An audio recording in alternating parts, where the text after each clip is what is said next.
행간일기라고 하는 걸 좀 써야겠다. 그래서 그 세 개를 썼습니다.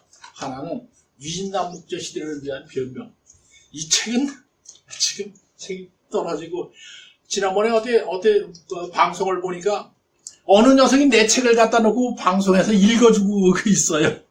아, 이거 제대로 읽지 말이야. 책 남기면서. 그것도 또 유튜브에 올려놨어. 그런 사람도 있습니다. 이제 그러고 이제 했는데, 어쨌든 위진남북조 시대, 현재 위진남북조 시대를 어떻게 사람들이 보고 있느냐면, 혼란의 시기, 분열의 시기, 뭐 이렇게 보고 있잖아.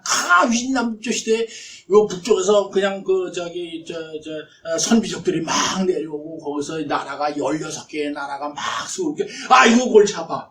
이거. 우리 역사하는 사람 가운데 위진남북조 시대사를 쓴 사람이 성균관대학의 이홍범 교수라고, 저보다 한 20년 선배 분이 계신데, 그분이 쓴 게 있고, 왜 건드리지는 않아? 왜? 복잡해. 그런데 저는 이 통사적 입장에서 이 시대를 좀 봐야 될 거 아니냐, 그런 거. 여기 정치학 하신 분들 이제 계신데, 정치를 이제 할 때에, 무엇이 가장 필요하냐? 정치하는 사람들에게 있어서 가장 필요한 건 뭘까요? 데모하는 거 제일 싫어하잖아요. 간단하잖아요. 데모하는 거 싫어하죠. 혼란입니까? 그걸 갖다 뭘로 요새 잡으려고 그래요? 윤석열 정부에서는 법이다. 그걸 가지고 잡으려고 해요. 법치주의로 해야 된다. 틀린 말은 아니죠. 틀린 말은 아니죠.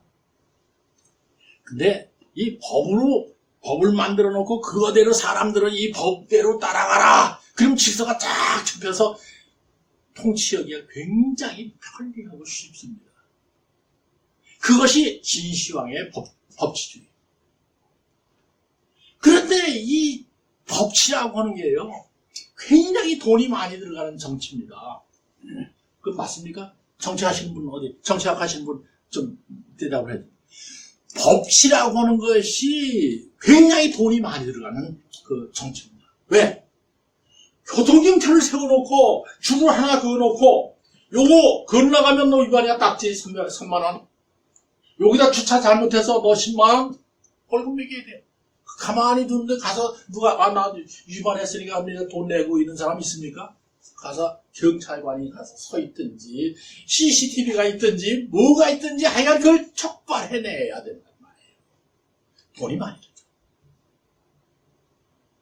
돈 안 들고 질서를 잡을 방법이 없나? 그죠?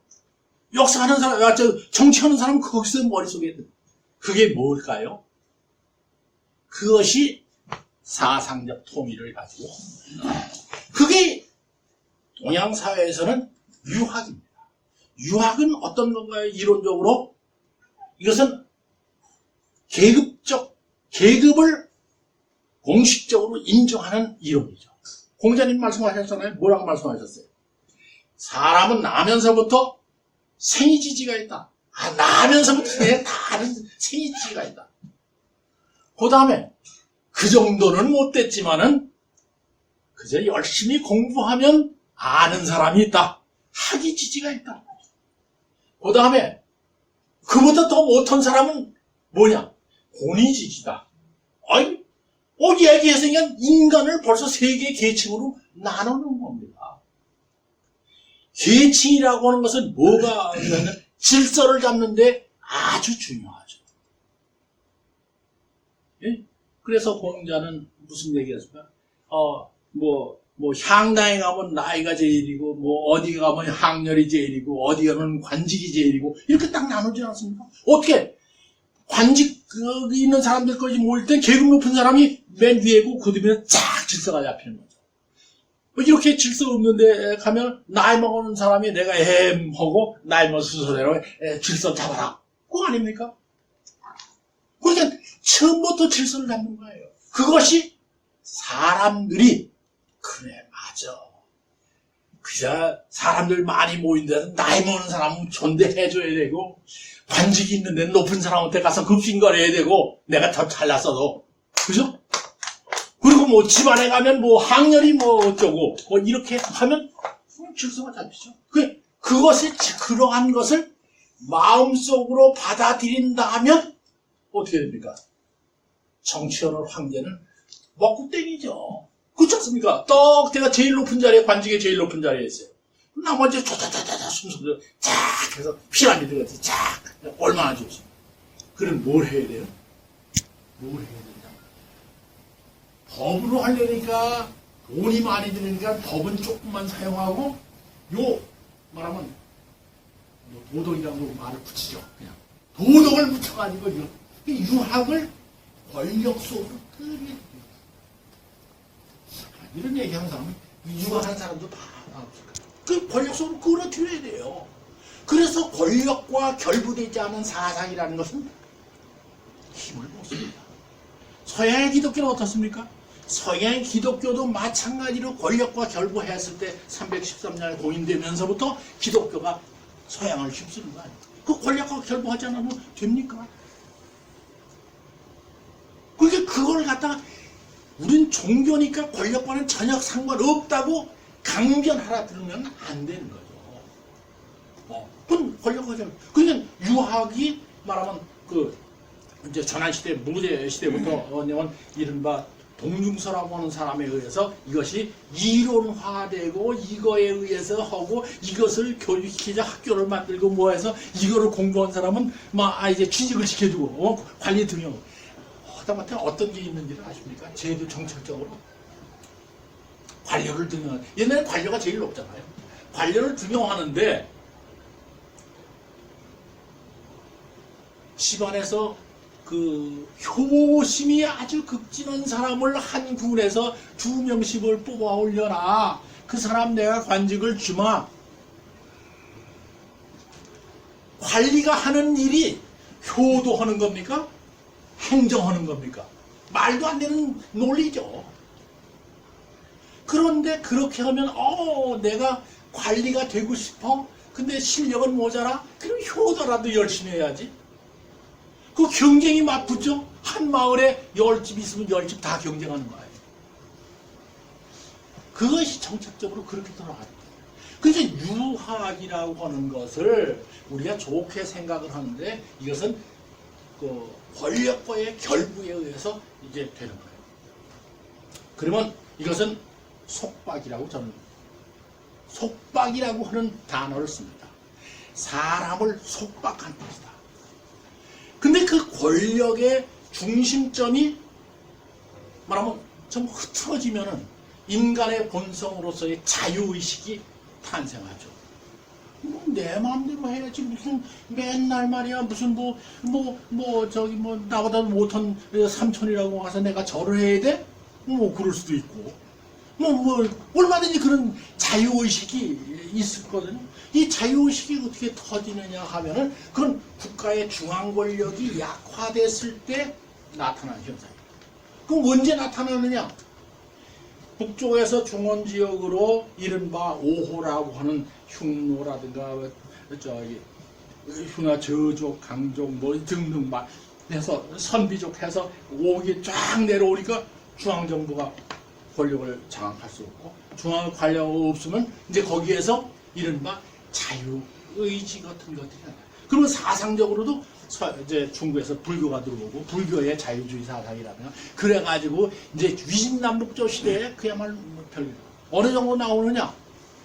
위진남북조 시대에 오면은 옛 재상이 있어요. 재상이 또 낭만적이어서 피리를 통수를 잘 둔다. 근데 이번에 나이 어린 그 사람이 그 재상이 거기 온다고 도착하니까 가서 야 너 뭐 피리 잘 분내며 한번 불어봐. 이게 가능한 얘기입니까? 가능한 얘기 아닌데도 불구하고 그래? 내가 불어주지. 그리고 분 사건이 나옵니다. 그건 뭐냐면 그만큼 그 사회에서 자유에 대한 것이 보편화되어 있는 시기죠. 그래 너도 말할 권리 있고 내가 높다고 그래서 내가 너보다 높은 것도 아니고 내가 필이 잘 부니까 너도 불고 너도 한번 불어. 그런 것이 이제 근사한 자유고 이제 자유 가운데 근사하지 않은 자유도 있어요. 근데 그것도 또 내가 근사하지 않은 자유라고 얘기하는 것도 또 모순이죠. 제가 편견이 들어가 있는. 이제 송대 유신의 유송이라고 하는데 유씨의 이제 집안이 황제가 됐는데 나중에 쫓겨났습니다. 그래서 이제 폐제라고 얘기를 하는데 그 폐제가 황제가 됐어요. 자기 아버지 해서 이제 황제가 됐어요. 누이가 있었습니다. 누이가 사령공주라고 하는 누이가 있었거든요. 누이가 시집갔어요. 시집갔는데 한 친정에 와서 보니까 자기 동생이 황제라고 끄덕끄덕대면서 후군이 30명 40명 되잖아요. 야 동생 왜? 야 이렇게 불공평할 때가 있어? 뭐가? 야 너하고 나하고는 말이야 한 부모 밑에서 태어났는데 너는 어떻게 마음대로 말이야 후군이 30명이고 난 남편 하나만 데리고 살 거냐? 우습죠? 그거 가능합니까? 그러니까 동생 황제가 있다. 그래 누이 맞네. 그 말이 맞아. 그래 누이도 이제 남편 한 30명 데리고 살아야지. 다 와라. 젊은 관료들 다 와라. 이쁜 놈 다 와라. 젊고 건장한 다 와라. 집합시켜. 누이 골래 30년 뜯고서 갔어. 이런 사건이 윈남주시에 너무 많아요. 한두 가지가 아닙니다. 전쟁을 하는데 전쟁 1탄인데 황후가 옆에 있다가 야 나 화장 좀 하고 가라 구경할 테니까 공격하지 마라. 이게 말이 되는 얘기입니까? 근데 그걸 해요. 그래서 져요. 저도 괜찮아. 아이까지 인생이라는 건 한 번 사는 겁니다. 그러니까 말하면 자유주의. 그러니까 이게 뭐냐면 역사를 들여다보면은 그렇게 속박과 자유, 속박. 나는 그걸 갖다 방달이라고 하는 말을 썼는데 방달. 튀어나온다. 그러니까 우리가 유교적 사고나 그런 사고를 가지고 들여다보면은 그게 있을 수 없는 얘기이긴 하지만 그러나 역사적 시각에서 본다면 인간의 역사라고 하는 것은 그런 어떤 속박도 필요하고 그다음에 방달도 필요하고 속박과 방달에 그러니까 이제 그런 방달이 너무 심해지니까 어떻게 돼요? 수장으로 통일돼서 이걸 갖다 또 다시 옥죄는 거예요. 유학으로. 그냥 말하면 자유와 속박, 사유와 속박 그렇게 해서 역사를 그렇게 들여다보면 되고 그래서 우리 사회도 이렇게 들여다보면서 지금 얼마나 말하면 자유스러우냐 젊은 사람들. 내가 다 보면 한 10년, 20년만 지나가 봐라. 어떻게 사회가 더 이상 방종해서 안 된다는 사회적 분위기가 형성될 거다. 그렇게 볼 수 있죠. 그건 제 얘기가 맞을지 안 맞을지 그건 모르겠습니다만 저는 젊은 사람들 보면서 그렇게 생각을 하고 있습니다. 역사의 흐름이라고 하는 그런 역사. 그 다음에 제 시간이 많이 갔습니다. 빨리 할게요. 황제 6시까지 하셔야 네? 6시까지. 6시까지요? 황제 뽑기라고 하는 건 뭐냐? 사람들이 황제는 황제 뽑기라고 하는 책을 쓰는데 그거는 황제가 되는 것은 아버지가 황제가 되면 그 아들이 황제를 이어받잖아요. 그럼 황제가 이어받아서 되는 줄 알았어요. 근데 황제가 되는 과정을 쭉 들여다보니까 뽑기더라고. 누가 뽑아요? 이해관계를 가진 주변의 집단이 이 녀석이 황제가 됐다가는 내게 손해가 된다고 세우면 어떤 방법을 써든지 패자에서 쫓겨나요. 물려나요. 그리고 그 사람이 무슨 이유를 붙여서 새로운 태자를 세우는 거예요. 그걸 전부 많은 게 그렇죠. 어느것도 거기까지 나오거든요. 태후가 권력을 계속해서 누리고 싶어서 딸을 낳는데 이걸 아들로 둔갑을 해가지고 황제까지 시키는 경우도 있습니다. 물론 나중에 탄로가 나서 바꿨지만은 그런 그 다음에 중국 분열이라고 하는 얘기 또 다시 이 중국 분열이라는 게 중국 사람들이 기분 나쁘게 생각할지 모르겠는데 이게 아시아 역사라고 하는 것을 원심력과 구심력에 말하면 진행 과정으로 저는 보는 겁니다. 원심력이라고 하는 것은 아마 밖으로 퍼져나가는 힘, 그리고 구심력이라는 걸 밖에 있는 걸 안으로 끌어들이는 힘, 요 두 개가 팽팽하게 말하면 역사 속에 끊임없이 존재한다. 그것이 구체적으로는 어떻게 나타났냐? 지역성을 가지고 지역의 바람권이 커지면은 원심력이 커지는 거예요. 중앙 권력이 집중하되면은 구심력이 커지는 거예요. 우리가 통일 왕조라고 얘기하면 구심력이 큰 시기를 얘기해요.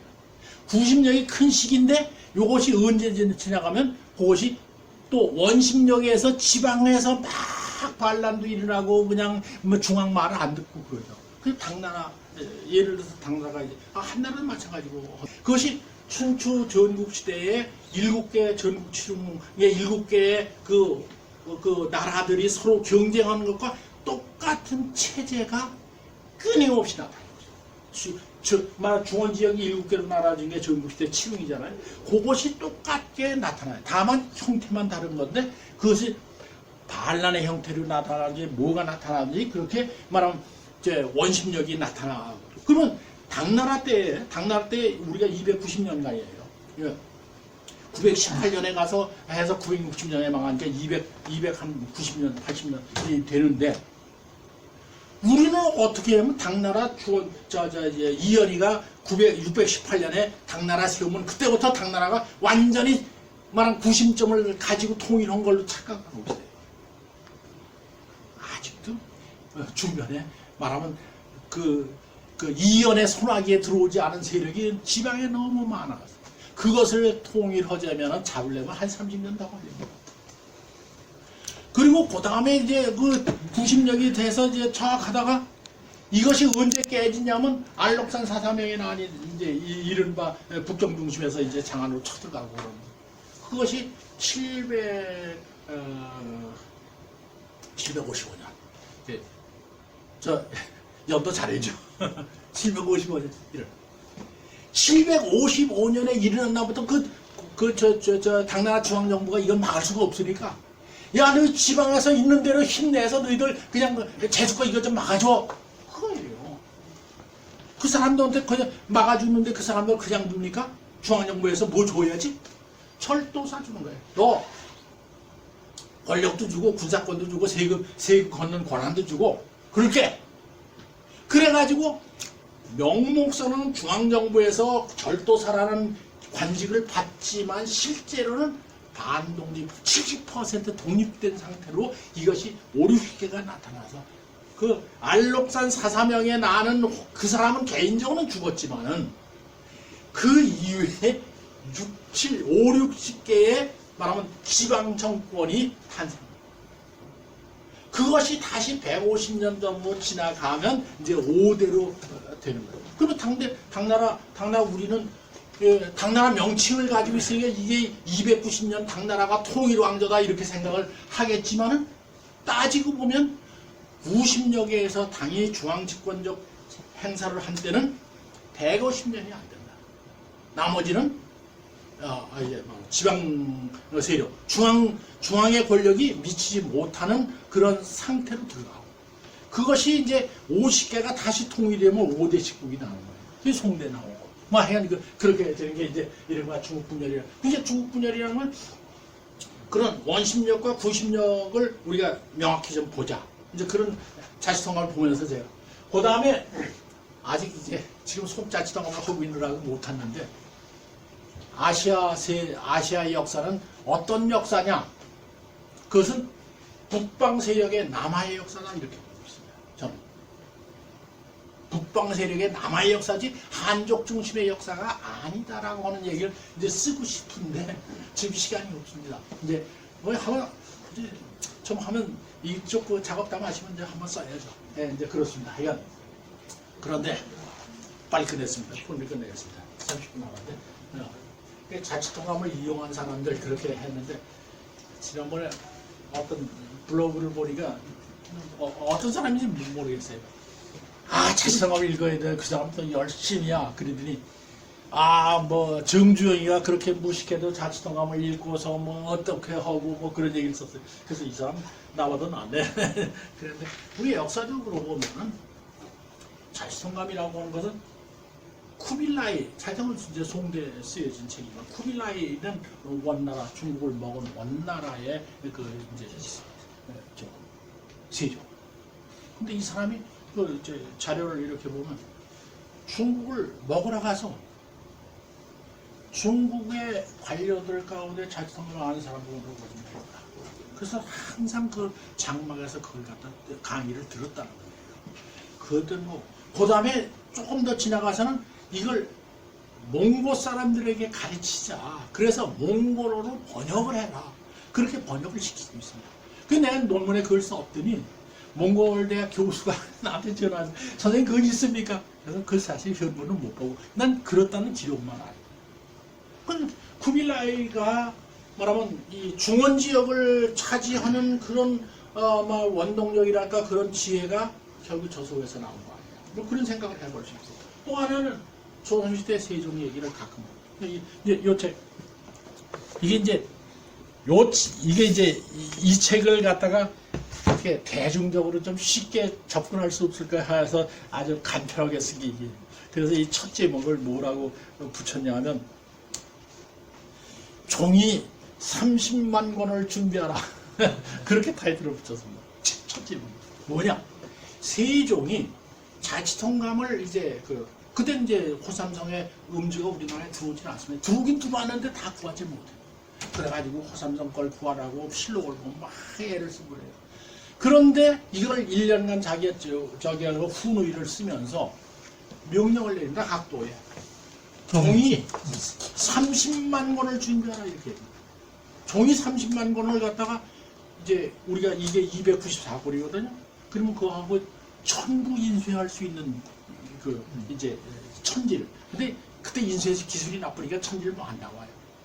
그래서 이제 이 종이 30만 권을 준비하라고 그러니까 한 조지서 같은데 중앙에 조지서 종이 만드는 관서가 있죠. 거기에서 하는데 그럼 다 못 만들어요. 그냥 조지서에서도 만들고 경상도에서도 만들고 전라도에서도 뭐 황해도에서 강원도에도 만들고 이걸 합해서 30만 권을 미리 준비시킵니다. 그때 조기제를 비교해보니까 4가지 종류가 그렇죠. 그래가지고 종이를 어떻게 이 생산을 많이 할 거냐, 어떤 재료를 써야 되냐, 연구를 많이 해야 당나무 가지고는 모자라니까 뭐 등등등등 이런. 집을 넣고 막 그렇다고 그래. 뭐 이제 그런 게 있는데 어쨌든 그것 때문에 과학 기술이 또 늘어갑니다. 종이 제조 기술이 늘어가는 겁니다. 그래가지고 30만 원 해서 그걸 갖다. 세종시대에 이게 뭘까? 근데 그 다음에 한글 창제가 나오거든요. 그게 세종시대에 이 자치통감을 이렇게 해서 이걸 갖다 인수해서 이 각 지방 관하에 내려보냅니다. 이 정치는 황제가 왕이 이거 혼자 중앙에서 잘한다고 되는 게 아니다. 너희들 좀 읽고 어떻게 백성을 잘 다스려야 되는지를 좀 공부해서 해라. 뭐 그런 뜻이겠죠. 그래서 우리가 세종시대의 치세가 여러 가지가 있습니다. 여러 가지 이유를 들 수 있겠습니다만은 적어도 자치통감도 그 가운데 하나는 될 수 있다고 저는 봅니다.